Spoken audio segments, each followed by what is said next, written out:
and welcome back to what I am deeming the hauntingly jolly holiday special of Let's Chat. And today I'm visiting the Paranormal Roadtrippers Nightmare Gallery. See, I made up for it since the last time of the gateway.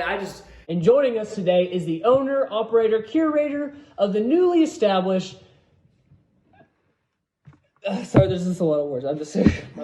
Paranormal Roadtrippers Nightmare Gallery. Yes, that. So joining me today is its curator, Mr. Zach Bales. Thank you very much for having me today, Mr. Bales. It is absolutely a pleasure to be back with you again here talking about my favorite thing, which is the unusual. The unusual, the unexplained, and the otherworldly. Those are the three. Those are the three. I remember the three. So, first, give us a rundown of pretty much your establishment here. You just kind of set up shop this year, so... We did. It's been this Paranormal Roadtrippers Nightmare Gallery has been a work in progress for a long time. It's something that I've always kind of dreamed of having a place that I can keep the legend alive. That's kind of the goal here. And by the legend, I'm talking about a lot of the myths and legends of Appalachia, of Kentucky. We live in an unusual place with a lot of interesting folklore. I mean, there's been multiple Civil War battles fought in this area. There's a lot of Native American history. A lot of ghost stories have come out of that. A lot of unusual phenomenon. I refer to this area as the Bluegrass Triangle, and frankly, that's what this place is. It's a celebration of our folklore. I like to think that folklore is something that pulls people together. You may be from different sides of the political equation, different backgrounds, different religions, but I feel like the one thing most people have in common is the place that they're from, the folklore of the area. It pulls people together, and that's what this place is. Oh, that's awesome. So now, how to connect this to the holidays? Let's see.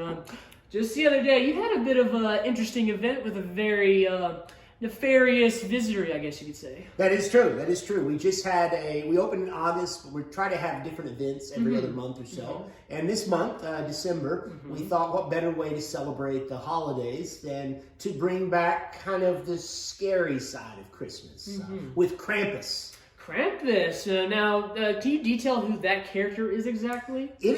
It's an old piece of folklore. It kind of traces back before Christmas was really an organized holiday, or at least the holiday that we know it is today. Back to the Alpine, the Bavarian Alps. There's always been this sort of an anti-Santa Claus character. On St. Nicholas Day, Santa Claus would show up and give gifts to the children who'd been good all year. Well, the other part of that, in Bavarian history, was this kind of a evil sort of character, a horned beast named Krampus, who would show up the night before, and he wouldn't necessarily bring a lump of coal. I'll put it like that. Oftentimes, if you'd been bad all year, Krampus would stuff you as a child into his sack and sort of take you back to his lair for the rest of the year. So it's kind of can be considered a cryptid, which is part of what we cover here, cryptids, creatures that may or may not be out there, sort of a folkloric character, but he's popular, especially in Europe, and I'm glad to see that here in the United States he's getting a lot more attention than I feel like. They even made a movie, it's a few years back, but I remember the movie coming out, Krampus. Yes, absolutely. Yeah, Krampus, there's Krampus events that are starting to pop up, and we thought, Somerset's got a lot of things. We feel like a lot of Christmas lights and Santa Clauses and that, and that's fine. Yeah. But we thought we needed to bring a little bit of a darker spin. Of course, come on, it's too bright. We need a little dark. We need to darken it a little bit. Yes, I mean this time of year the days grow darker. I mean there's something that just a little. I don't know, days get colder. I mean, winter historically has had a little bit of, the fall of one's life, the winter of one's life is kind of that dark sort of time. So we thought we'd bring a little bit of eeriness to the holidays. I like it. I wish there was more of it. I was just telling Haley at the Plaza County Parade, I'm like, there should be like a Nightmare Before Christmas float or something. Saw like a million Polar Expresses and Santas. Well, we have plans eventually, and I don't know if they will let us do it, but we have plans eventually to potentially have a Krampus float in the local parade. As I said, I don't know, it might be too scary for the kids. Too scary? Forget the kids, forget. So what other paranormal aspects can you kind of reel in with the holiday season? Realistically, I feel like if you ask a ghost hunter, most of the time they'll tell you the best time to go ghost hunting is in the fall and the winter of the year. There's a lot of research. If you get into a lot of the books that have been written about the paranormal and for some reason the winter months have always had they've had more of an association, and I feel like ghost hunters, even though it's cold and it's not always fun to go outside and investigate in that type of temperature, something about that has always sort of been a more popular time of the year, or at least a little more active time of the year. Yeah. I like to think that, I don't know, I'm a literature guy. I'm a school teacher here in Somerset, and that's kind of my first passion before I got into folklore. I'm a big fan of literature and the art of the English, or the art of the written word. And one of my favorite tales is A Christmas Carol. Oh, really? You know, yeah, the of course, famous Charles Dickens novella about Ebenezer Scrooge. And you can't read that tale without reading about his experience with ghosts. That night, how many ghosts visited Scrooge that night? Do you know? No, there were the 3, Yeah. and then there was This is Marley. Yeah, there you go. Okay. So is it 4? Yes, That's 4. That's the great trick. I always like to catch people with that. You ask them how many ghosts visited Scrooge on Christmas Eve, and they'll say, "Oh, there's 3." It was No, you've got one before that. The one before that. Yeah. So I mean, all for generations, Christmas has been associated with ghost stories, and the thinning of the veil that starts in October. You know, you could argue that it's certainly still that way today. So what would you say? What's the next big holiday? I guess the only one that could really have a cryptid involved with is probably St. Patrick's Day. Will there be like anything with that? Will we have an event themed for St. Patrick's Day? Really? I would not put it past us to do that. We're working on some winter themes. I know nice. Sometimes this sort of thing slows down this time of year, but we're looking at a dead of winter, dead of night tour.